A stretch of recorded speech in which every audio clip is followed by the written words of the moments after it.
কাগজের ক্লে দিয়ে যে জিনিসপত্রগুলো আমি তৈরি করি, সেগুলো রং করার আগে আমি কি কাজ করি আজকের ভিডিওতে তাই থাকছে।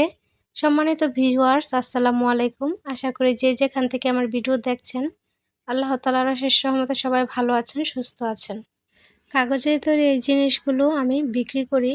সেজন্য হোয়াইট সিমেন্ট দিয়ে অনেক ভালোভাবেই চেষ্টা করি মানুষের কাছে বিক্রি করার জন্য। যাতে করে অনেক টেকসই হয়, অনেক বছর জিনিসটা ভালো থাকে। তো অনেকেই আছে কাগজের তৈরি জিনিস কাগজ দিয়ে বানিয়ে তারপর রং করে নেয়। আমি এইভাবে রং করি না, এটার মধ্যে হোয়াইট সিমেন্ট দিয়ে রোদ্রে দিয়ে শুকিয়ে ঘষে তারপর রং করি। এই সিমেন্টগুলো লাগিয়ে তারপর রং করলে অনেক বছর ভালো থাকে, সহজে নষ্ট হয় না। আর যখন রং করার পর এটার মধ্যে হালকা পানি টানি পড়ে তাহলে আর গলে যাবে না, নষ্ট হয়ে যাবে না। হোয়াইট সিমেন্টের মধ্যে ২টা কালার আছে, একটা একদমই হোয়াইট আর একটা একটু ঘিয়া কালার টাইপের। আমার হাজব্যান্ড প্রথম যেটা এনে দিছে সেটা অনেক সাদা ছিল, আর এখন যেটা দিচ্ছি এটা একটু ঘিয়া কালার টাইপের, দেখতেই পাচ্ছেন। আর এটা আমি অ্যারারুটের সাথে জাল দিয়ে নিয়েছি। তারপর কিছুটা ফেভিকলের আঠা মিক্স করে এইভাবে ব্রাশের সাহায্যে ঘষে লাগিয়ে নিব। আর আমি এখানে ২ বার করে লাগিয়ে নিয়েছি। প্রথম লাগালে এটা বোঝা যায় না, যখন এটা রোদ্রে দিলে সাদা হয় তখন বোঝা যায় কতটা সুন্দর হয়। তো সম্পূর্ণ জায়গায় আমি এইভাবে দিয়ে নিচ্ছি। তো এখানে আমি অনেক কিছুই তৈরি করেছি, আজকে অনেক কিছুতেই দিয়ে নিব। যারা শিখতে চান তারা আমার ভিডিওটা ফলো করবেন, দেখবেন। তো এখানে আমি এটা একটা ঝুড়ি বানিয়ে নিয়েছি। ঝুড়িটাতেও আমি অনেক সুন্দর করে এইভাবে হোয়াইট সিমেন্টগুলো লাগিয়ে নিব। যারা প্রথম থেকে আমার ভিডিও দেখছেন তারা অবশ্য অনেকেই দেখেছেন আমি এগুলো কিভাবে তৈরি করেছি। আর যারা আজকে নতুন আমার ভিডিও দেখছেন, আমার ইউটিউব চ্যানেলে অনেক ভিডিও দেয়া আছে। যদি আপনাদের প্রয়োজন হয় আমার চ্যানেল থেকে বিভিন্ন রকমের জিনিসপত্র তৈরি ভিডিও দেখে নিতে পারেন। আইডিয়া নিয়ে নিজেরা অনেক কিছু তৈরি করে নিজেদের ঘরবাড়ি সাজাতে পারেন এবং চাইলে আমার মতো বিক্রিও করতে পারেন। আমি অনেক কিছুই বিক্রি করি। আমি প্রথমে একটা এমনিতেই আমার নিজের জন্য বড় ধরনের ফুলের টব তৈরি করেছিলাম। তো ওটা ফেসবুকে দেওয়ার পর অনেকেই পছন্দ করেছে এবং আমাকে অর্ডার দিয়েছে। তো ওটা বানানোর পর আমি অনেকটি ফুলের টবের অর্ডার পাই। তো আমি এগুলো বানিয়ে অনেকগুলো বিক্রি করেছি। এখন এগুলো আমি আবার বানিয়েছি, এগুলো অর্ডার আছে। আপনারা কেউ যদি কাগজের ক্লে দিয়ে তৈরি যেকোনো কিছুর ভিডিও দেখতে চান, আমাকে কমেন্ট করবেন। আমি চেষ্টা করব আপনাদের পছন্দ অনুযায়ী ভিডিওগুলো তৈরি করার জন্য।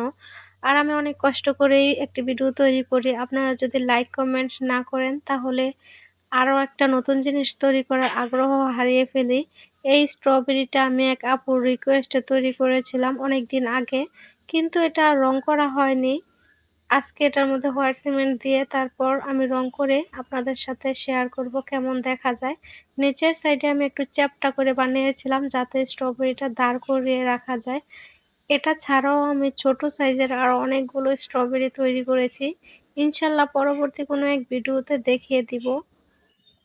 যদি বাসায় ইঁদুরের অনেক উৎপাত থাকে তাহলে ভালো করে রং করে এগুলো রাখবেন, নয়তো ইঁদুরে খেয়ে ফেলবে, ইঁদুরে কেটে ফেলে দেয়। তো এই যে হোয়াইট সিমেন্ট দেওয়ার পর শুকিয়ে নিয়েছি। এখন আমি একটা সিরিজ কাগজের সাহায্যে এইভাবে ঘষে সমান করে নিচ্ছি।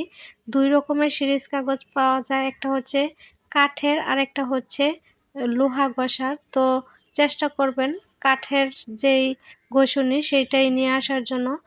আমার ছেলে আর আমি ২ জনে মিলে এগুলোকে ঘষে নিচ্ছি।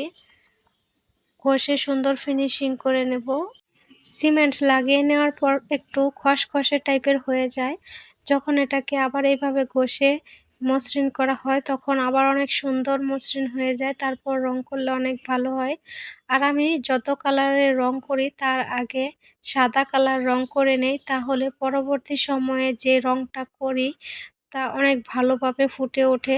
আমি এই যে এখন সাদা কালারের রং করে দিব। আমি অনেক কিছু ঘষে নিয়েছি, ভিডিওতে সম্পূর্ণ সবগুলো দেখানোর সময় পাইনি বা ভিডিওটা অনেক বেশি বড় হয়ে যাবে, তাই আমি সব কিছু দেখালাম না। এখন আমি সব কিছুর মধ্যে এইভাবে সাদা রং করে পরবর্তী সময়ে আমার পছন্দ অনুযায়ী অন্য কালার দিয়ে ডিজাইন করে নেব। আর আমার এই জিনিসগুলো আপনাদের কাছে কেমন লেগেছে কমেন্ট করে জানাবেন। এটি একটি আল্লাহ শোপিস তৈরি করেছি আল্লাহর নাম দিয়ে। নামটা ভিডিওতে উল্টা দেখা যাচ্ছে, আসলে এটা কিন্তু উল্টা না, ভিডিও করার কারণে এটা এমন উল্টা দেখা যাচ্ছে। সাদা রং করে নেওয়ার পর এমনিতে এটা অনেক সুন্দর চকচকে আর গ্লেজ মারে।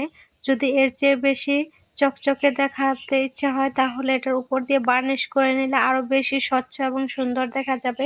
আমার বার্নিশ আছে, আমি অনেক কিছুতে বার্নিশ দেই, আবার অনেক কিছুতে দেই না। এমনিতেও অনেক সুন্দর লাগে, চাইলে আপনারাও দিয়ে নিতে পারেন। আমার এই শোপিসটার মধ্যে আর কি কি কালার দিলে সুন্দর দেখা যাবে আপনারা কমেন্ট করে জানাবেন, নাকি সম্পূর্ণটা সাদাই রেখে দিব। সাদা রেখে দিলে এটার উপর দিয়ে আরও একবার রং দিতে হবে, নয়তোবা ভালো দেখা যাবে না। আপনাদের কমেন্টের অপেক্ষায় রইলাম। কোন পাশে কি কালার দেব তা আপনারা অবশ্যই কিন্তু বলবেন। আজকের ভিডিওটা এই পর্যন্তই। যদি কথার মধ্যে কোনো ভুল ত্রুটি হয়ে থাকে তাহলে অবশ্যই ক্ষমার দৃষ্টিতে দেখবেন, কারণ একটা ভিডিও করতে গেলে অনেক রকমের অনেকক্ষণ যাবৎ কথা বলতে হয়, তখন কি থেকে কি বলে ফেলে ঠিক থাকে না, সেজন্য আবারও ক্ষমা প্রার্থী। আল্লাহ হাফেজ, সবাই ভালো থাকবেন, সুস্থ থাকবেন।